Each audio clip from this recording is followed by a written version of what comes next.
Hola amigos, hoy tenemos una nueva edición de la serie de Persecuciones. Queremos saber qué emociones les provocará este estudio de caso.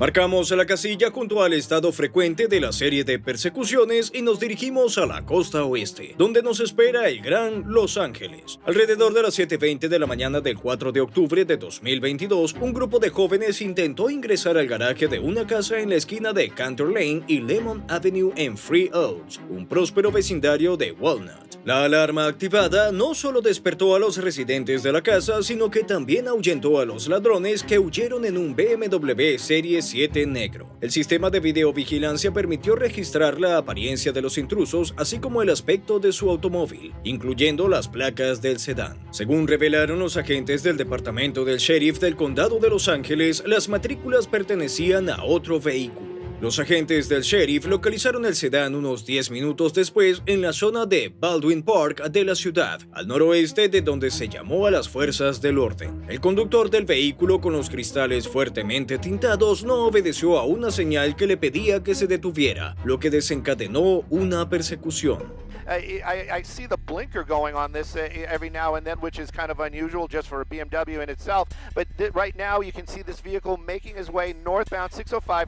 Nothing's really stopped. It isn't bumper to bumper by any means. But this is something unusual right there. California Highway Patrol. Hello. And that's not a coincidence. I can tell you that this officer was waiting for the suspect to make his way onto the freeway. This is a plus in a way. If the California Highway Patrol engages, which this officer seems to be doing, lights and sirens will at least give some folks the heads up something is happening, and everybody knows you hear the lights and sirens, you move off to the right, or at least you're going to be looking around to see what's... Tras entrar en la autopista, la persecución fue dirigida por agentes de la Patrulla de Carreteras de California, cuyos patrulleros se distanciaban del sedán para luego reaparecer detrás de él. En menos de una hora, el conductor del BMW recorrió 6 autopistas y se vio implicado en al menos 3 accidentes. Pero la inminente conclusión de la persecución no está relacionada con esas colisiones ni con las acciones directas de los agentes. Desde el tráfico de la Interestatal 10, los daños en la rueda delantera derecha se hacen evidentes. Su neumático se separa del rin y del resto del coche, persiguiendo su propio sueño americano en algún lugar a un lado de la carretera. Yes. Coming. Whoop, there goes his tire. There goes his tire. Yep, his tire. There's his tire. I bet you that happened when he cut that one person off. I'm going to see if I can get Jeff to get over to the other side of the vehicle so we can get a peek of that. But he definitely lost a tire right there on the passenger rear, it looked like. A partir de ese momento, el BMW está condenado. El sedán, bastante pesado, descansa solo sobre 3 ruedas completas, mientras que la cuarta llanta se somete a cargas destructivas al rodar por las no tan perfectamente lisas autopistas de California.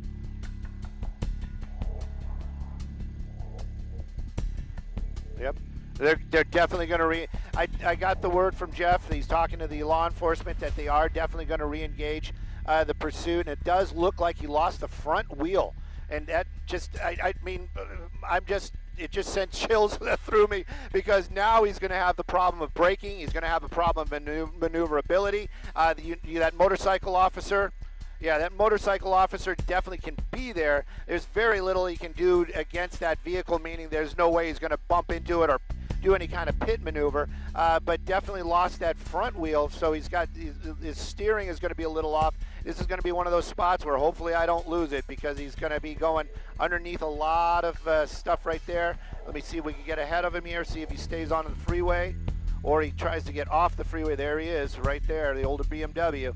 And still making his way. That's the first time we got a shot, maybe even through that front window. It definitely looked like it was just the driver in that vehicle. But take a look at this car.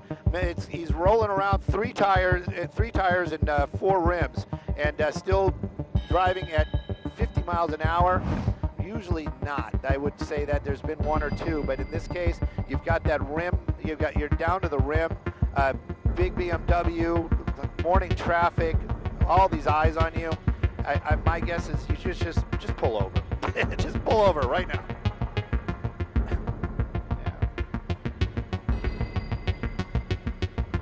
Whoa, no! Oh, no!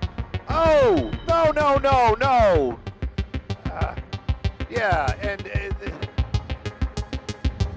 El tiempo restante es suficiente para que los ocupantes del coche tiren algunos papeles al exterior. Por el momento se desconoce si realmente pertenecían a alguna acción ilegal o se convirtieron en una distracción, por cierto, inútil. Después de todo, la persecución se llevó a cabo no por una sola patrulla, sino por una multitud de agentes de la ley con una variedad de vehículos. Además de aparecer patrullas y motocicletas, la persecución fue acompañada en el cielo, primero por un helicóptero de la oficina del sheriff del condado de Los Ángeles y después por una avioneta de la patrulla de carreteras de California.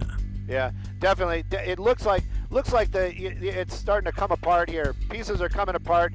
He's starting to get a little wobbly. He needs to slow this thing down before this becomes something other than what we're seeing right now. Definitely that wheel's starting to come apart. Eventually, as soon as you start hitting those brakes, you know that rim is going to start coming apart. Once a piece comes off, there it goes. There it goes. There it goes. There it goes. So he's going to lose his front wheel and still trying to push this car. Still trying to push it. We're going to clean this shot up, but yep. That wheel is completely off the spindle and wrapped around there, and he is still driving at freeway speeds, just pushing that car. He's going to push this thing until the car stops. Hopefully he doesn't push this thing into somebody else's vehicle. Right now, the passenger in there as well. That car probably screaming inside there. I can imagine what the noise is. It sounds like in there, but you can totally see that wheel just wrapped around that front there. And this vehicle speeds continue on. Now he's behind that big rig, but we're going to catch up here. He should just pull this thing over, try to bring it to a stop. California Highway Patrol close by, but definitely this is not what we wanted to see this morning. Yeah.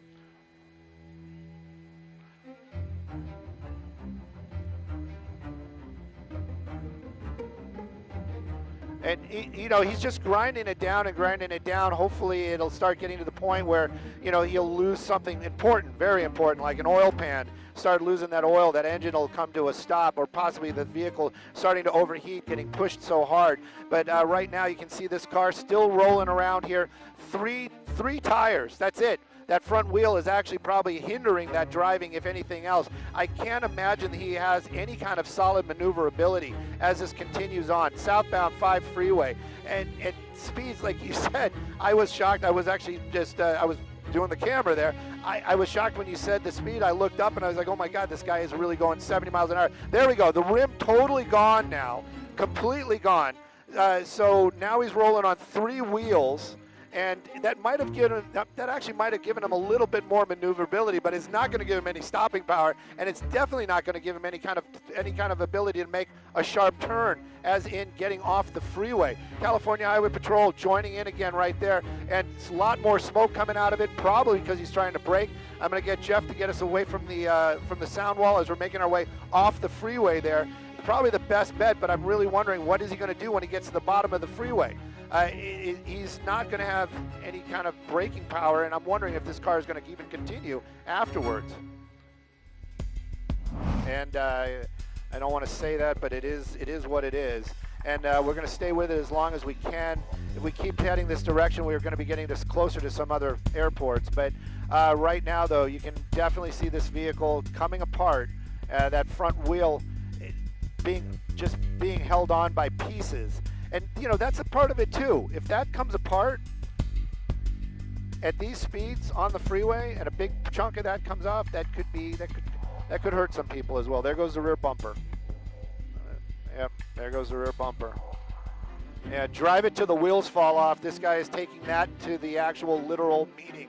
Right now, it looks like we're getting back off onto an off-ramp, more parts of the car coming off there. That front wheel, I'm surprised the rim is still there. I thought it had fallen off. It's just basically sideways about halfway, at least up to the hub right now. Still continuing on, this vehicle and every time he hits those bumps, yeah. Yep, he's got his foot in it. And he's got 3 wheels, and he is definitely going to drive this thing till all the wheels fall off. There, oh, yeah, yep.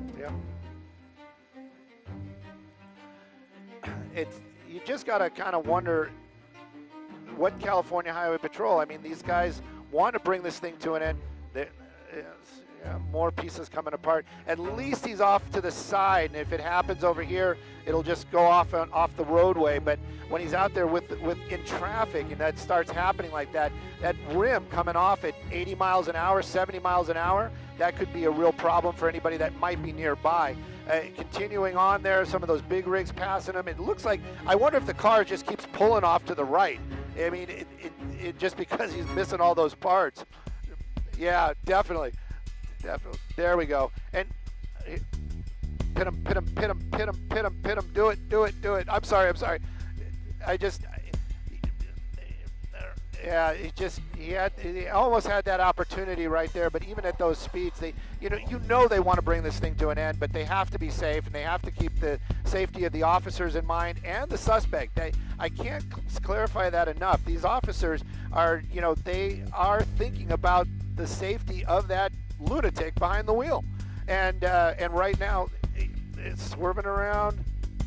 Yep. A pesar de la falta de un neumático y la pronta ruptura de la llanta que queda atrapada y comienza a desintegrarse en pedazos, el sedán continúa maniobrando entre el denso tráfico de la autopista, moviéndose más rápido que el resto del flujo y a veces acelerando hasta 120 kilómetros por hora. Para quienes están en su interior este año, es poco probable que cuenten con la generosidad de Santa, pero después de la destrucción final del rin de la rueda, el sedán pasa parcialmente a un método de transporte más inusual, arrojando chispas. Su velocidad disminuye ligeramente y el conductor mantiene el control durante otros 20 minutos, pero todo tiene un final. Y alrededor de las 8:15, una hora después del inicio de la persecución, en la salida de la autopista 91 hacia Downey Avenue, el sedán comienza a tambalearse de un lado a otro. A una velocidad significativa se desliza debajo de un camión, poniendo fin a la parte automovilística de la persecución. Smoke coming out of the bottom of the car.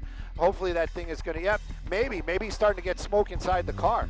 That could be as well, because of something's definitely changing right there. Something is definitely changing. Here we go. Here we go. Here we go. Here we go. Oh.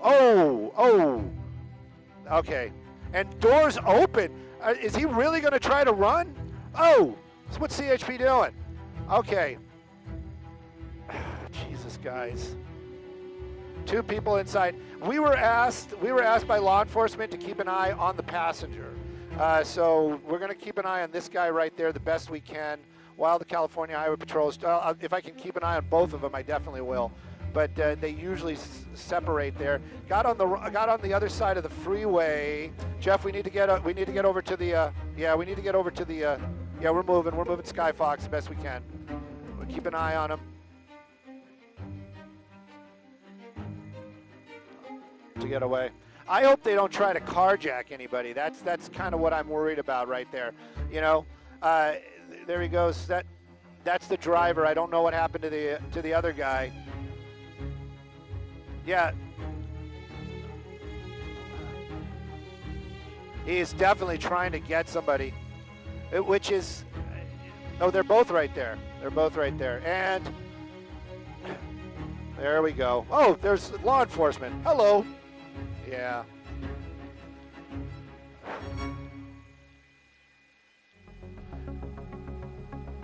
It looks like he has some sort of injury to his hand. Looks like he hurt his hand somehow. Yeah, definitely. Whew! That was a chase. Tras la parada, el BMW es abandonado por dos hombres que intentan cruzar la autopista a pie y quizás apoderarse de otro vehículo. Pero pronto esa parte de la autopista queda bloqueada, por lo que solo circulan agentes de la policía estatal. Los fugitivos se rinden sin oponer más resistencia, probándose las esposas y luego el asiento trasero de uno de los coches patrulla. Otros dos pasajeros deciden ahorrar fuerzas y evitar cargos adicionales. Simplemente permanecen en el interior del BMW donde son detenidos. Se sabe que al menos uno de los cuatro está relacionado con el intento de robo en Walnut. Su probable implicación en otras actividades ilegales, así como el origen del BMW y de sus placas de matrícula, queda por determinar por la policía, que ha empezado a trabajar en el caso. Amigos, el episodio de hoy ha llegado a su fin. Eso significa que el siguiente llegará al canal muy pronto. Gracias por seguir con Policías en Acción. Hay mucho más por venir y esperamos verles de nuevo en el canal. Eso es todo por hoy. Nos vemos pronto.